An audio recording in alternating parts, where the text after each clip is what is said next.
Hello दोस्तों, आज हम बेताल पच्चीसी की तीसरी कहानी सुनेंगे जिसका शीर्षक है सबसे ज़्यादा पुण्य किसका। वर्धमान नगर में रूपसेन नाम का राजा राज्य करता था। एक दिन उसके वहाँ वीरवर नाम का एक राजपूत नौकर नौकरी के लिए आया।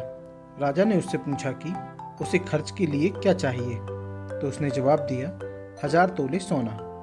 सुनकर सबको बड़ा आश्चर्य हुआ। राजा ने कहा, तुम्हारे साथ कौन कौन है? उसने जवाब दिया, मेरी स्त्री, बेटा और बेटी। राजा को और भी अचंभा हुआ। आखिर 4 लोग इतने धन का क्या करेंगे? फिर भी उसने उसकी बात मान ली। उस दिन से वीरवर रोज 1000 तोले सोना भंडारी से लेकर अपने घर आता। उसमें से आधा ब्राह्मणों में बांट देता, बाकी के 2 हिस्से करके एक मेहमानों, वैरागियों और सन्यासियों को देता और दूसरे से भोजन बनवाकर पहले गरीबों को खिलाता। उसके बाद जो भी बचता उसे अपनी स्त्री और बच्चों को खिलाता और खुद खाता। बीरबल का काम यह था कि शाम होते ही ढाल तलवार लेकर राजा के पलंग की चौकीदारी करना। राजा को जब भी रात को उसकी जरूरत होती वह तुरंत हाजिर रहता। एक बार आधी रात के समय राजा को मरघट की ओर से किसी के रोने की आवाज आई। उसने बीरबल को पुकारा तो वह आ गया। राजा ने कहा, जाओ पता लगा कर आओ कि इतनी रात गए यह कौन रो रहा है और क्यों रो रहा है।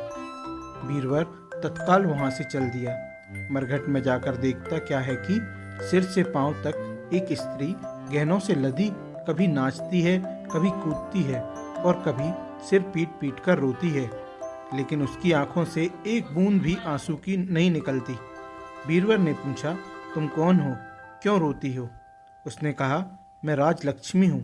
रोती इसलिए हूँ कि राजा बीरबल के घर में खोटे काम होते हैं, इसलिए वहाँ दरिद्रता का डेरा पड़ने वाला है।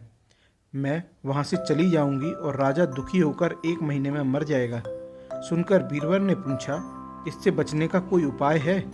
स्त्री बोली, हाँ है। यहाँ से पूरब में 1 योजन की दूरी पर एक देवी का मंदिर है। अगर तुम उस देवी पर अपने बेटे का शीश चढ़ा दो तो विपदा टल सकती है। फिर राजा 100 वर्ष तक बेखटके राज करेगा। बीरबल घर आया और अपनी स्त्री को जगाकर सब हाल कहा। स्त्री ने बेटे को जगाया, बेटी भी जाग पड़ी।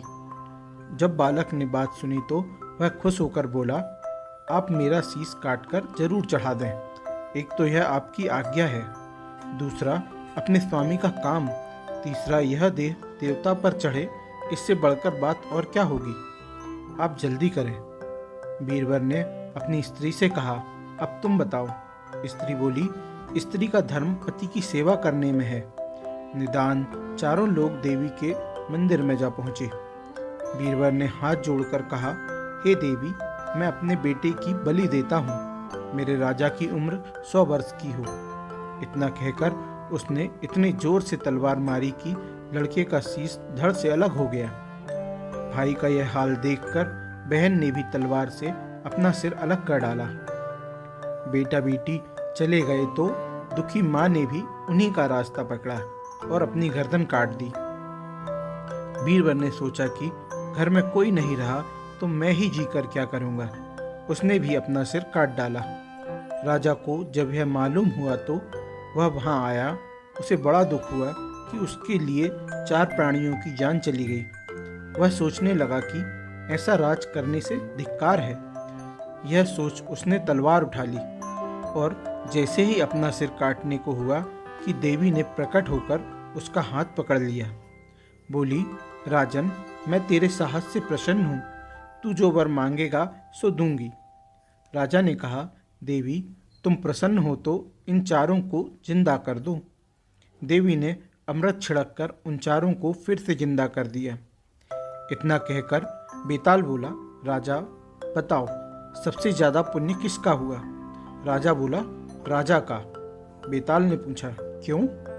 राजा ने कहा, इसलिए कि स्वामी के लिए चाकर का प्राण देना धर्म है, लेकिन चाकर के लिए राजा का राजपाट को छोड़ जान को तिनके के समान समझकर देने के लिए तैयार हो जाना बहुत बड़ी बात है।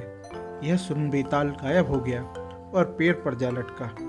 बेचारा राजा दौड़ा दौड़ा वहां पहुंचा और उसे फिर पकड़ कर लाया तो बेताल ने चौथी कहानी कही। दोस्तों, यह कहानी आपको कैसी लगी प्लीज़ कमेंट में बताएं। अच्छी लगी हो तो लाइक करें, शेयर करें और चैनल को सब्सक्राइब करें। Thank you.